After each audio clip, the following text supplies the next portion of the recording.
Welcome to our channel AR Spoken English Institute at Siddipet. Your AR Dot Spoken English trainer and motivational speaker.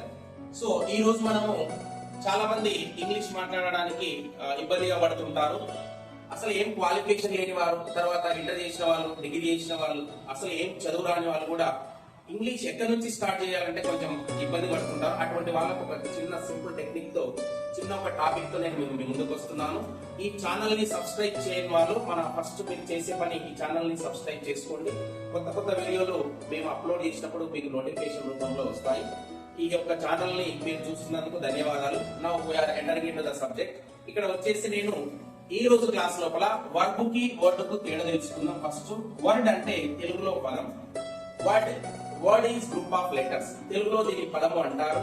తిండిని తింటాం, ఆటను ఆడతాం, పాటను పాడతాం, మాటను మాట్లాడతాం, పదాన్ని ఏం చేస్తాం, పదాన్ని కూడా మాట్లాడతాం, భాషను భాషిస్తాం. అందులోనే భాగంగా ఈ రోజు క్లాస్ వచ్చేసి వర్డ్ కి వర్బ్ కి తేడా ఏంది అనేది తెలుసుకుందాము. వర్బ్ తో ఎలా మాట్లాడతాం, వర్డ్ తో ఎలా మాట్లాడతాం. మనకు ఓన్లీ వర్బ్ వస్తే మనం ఇంగ్లీష్ మాట్లాడవచ్చు.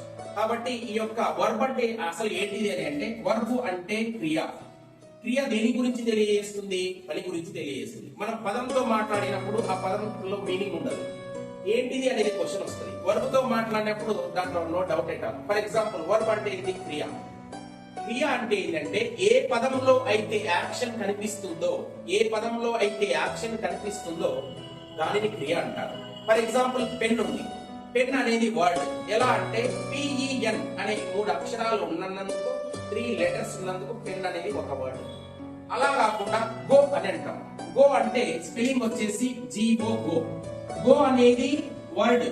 అదే విధంగా as usual it is a word. ఎందుకంటే దీంట్లో యాక్షన్ ఉంది.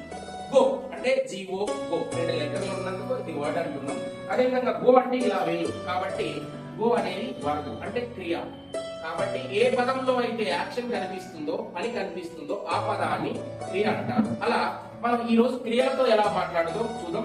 అదే విధంగా మన స్టూడెంట్ సందీప నేను అడిగేటువంటి క్వశ్చన్స్ కు ఆమె ఇంగ్లీష్ లో ట్రాన్స్లేట్ చేస్తుంది. She completed PG. She came to our institute to learn English.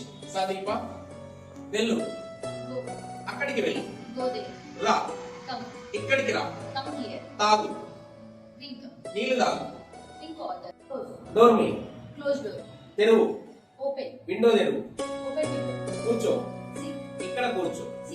ఈ విధంగా మనం తో వర్బ్ తో మాట్లాడతాం.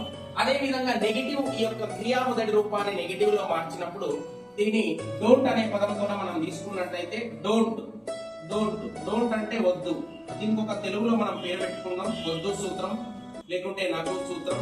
వద్దు సూత్రం, నాకు సూత్రం అంటే తినొద్దు, తినకు, వెళ్ళొద్దు, వెళ్ళకు, చూడొద్దు, చూడకు. ఈ విధంగా మనం తెలుగు నుంచి ఇంగ్లీష్ లో ఎలా ట్రాన్స్లేట్ చేసామో చూద్దాం ఒకసారి.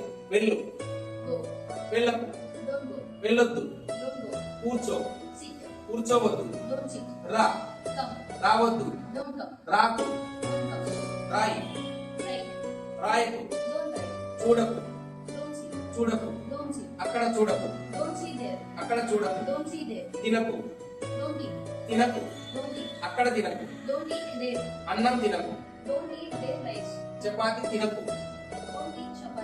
చపాతి తినకు, నేను తింటా, నేను తినను. కాబట్టి ఈ విధంగా అతి తక్కువ సమయంలో మీరు 10 days లో ఇంగ్లీష్ నేర్చుకోవాలన్నా, దాని మీద గ్రిప్ రావాలన్నా మన దగ్గర హాస్టల్ ఫెసిలిటీ ఉంది. I am your AR Dot spoken English trainer. కాబట్టి ఈ యొక్క ఛానల్ తప్పకుండా సబ్స్క్రైబ్ చేసుకోండి.